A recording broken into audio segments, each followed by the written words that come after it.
राहुल ने हिम्मत नहीं हारी, अपने सपनों को समेट लिया, शहर जाने का फैसला किया।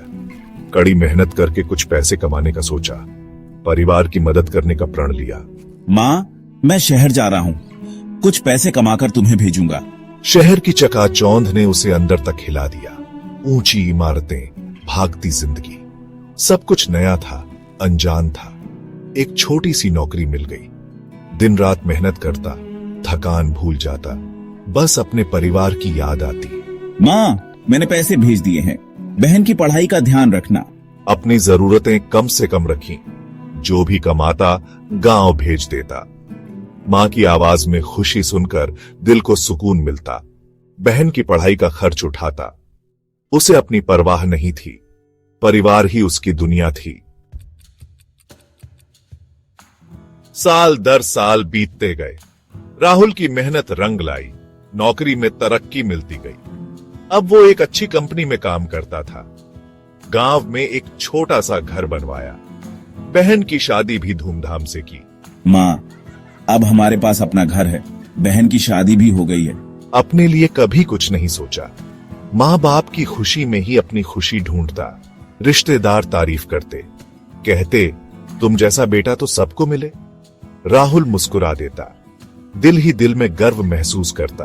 बेटा, तूने हमारे लिए बहुत कुछ किया है, हमें तुझ पर गर्व है। लेकिन कहीं ना कहीं एक टीस थी, अपने अधूरे सपनों की। उस डॉक्टर की पोशाक की जो उसने कभी पहनने का सपना देखा था, लेकिन फिर खुद को समझा लेता, परिवार से बढ़कर कुछ नहीं। समय के साथ राहुल के माता पिता बूढ़े होने लगे। उनकी देखभाल के लिए राहुल ने उन्हें शहर बुला लिया। सोचा अब पास रहेंगे तो ज्यादा समय बिता पाऊंगा। माँ, पिताजी, अब आप लोग मेरे साथ शहर में रहेंगे, हम सब साथ रहेंगे। शुरुआत में तो सब ठीक रहा, लेकिन धीरे धीरे बात बिगड़ने लगी। शहर की चकाचौंध ने राहुल के परिवार को बदल दिया। माँ बाप उसके फैसलों पर सवाल उठाने लगे। बेटा, ये शहर की जिंदगी हमें समझ नहीं आती, यहाँ सब कुछ बदल गया है। भाई बहन से भी अनबन होने लगी। प्रॉपर्टी को लेकर लालच आंखों में झलकने लगा। राहुल को यकीन नहीं हो रहा था, जिनके लिए उसने अपनी जिंदगी कुर्बान कर दी, वही आज उसके साथ ऐसा कर रहे हैं। मैंने तो सब कुछ परिवार के लिए किया था, ये कैसे हो सकता है? उसे घर से निकालने की साजिश रच रहे थे। उसकी गैर मौजूदगी में सारी प्रॉपर्टी अपने नाम कर ली थी। एक दिन राहुल को पता चला कि उसके परिवार ने उसे धोखा दिया है। जिस प्यार और समर्पण से मैंने अपने परिवार को सींचा था, वही आज मेरे जख्मों पर नमक छिड़क रहा है। मैं क्या करूंगा अब? अपने ही लोगों ने मुझे बेगाना बना दिया। उस दिन राहुल को अपने भाई का एक खत मिला। आश्चर्य और दुहक से, ये क्या है? खत में लिखा है, तुम तो हमेशा से ही मूर्ख रहे हो। राहुल टूट गया। उसे समझ नहीं आ रहा था कि क्या करे।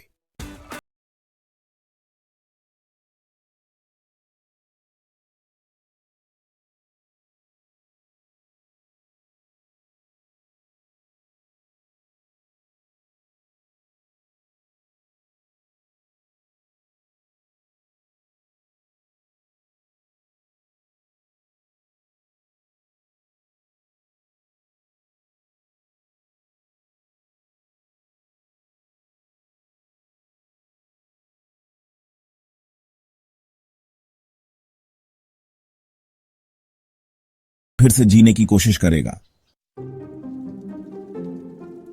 सेक्शन 7, राख में तब्दीली। राहुल ने खुद को संभाला, उस दर्द को अपनी ताकत बनाया। उसने एक छोटा सा घर किराए पर लिया, फिर से नौकरी ढूंढने लगा। इस बार उसने अपने शौक को भी समय देने का फैसला किया। उसने पेंटिंग शुरू कर दी। कैनवास पर रंग भरकर वो अपने दर्द को उकेरता। धीरे धीरे लोग उसकी कला के कायल होने लगे। उसकी पेंटिंग्स में दर्द था, संघर्ष था, लेकिन साथ ही उम्मीद की एक किरण भी थी। लोग उसकी कला से जुड़ने लगे, उसे प्रेरणा मानने लगे। सेक्शन 8, नई शुरुआत।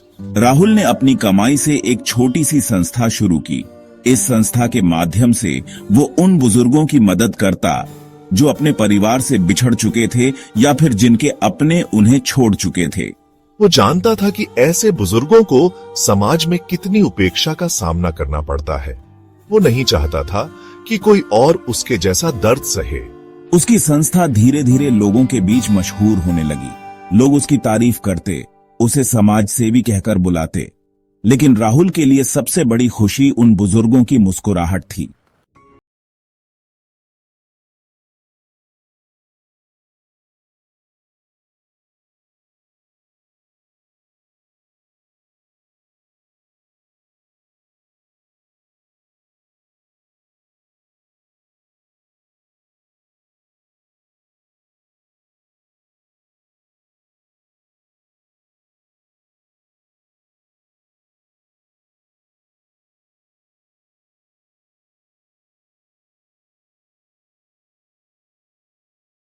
क्योंकि यही जिंदगी का सार है।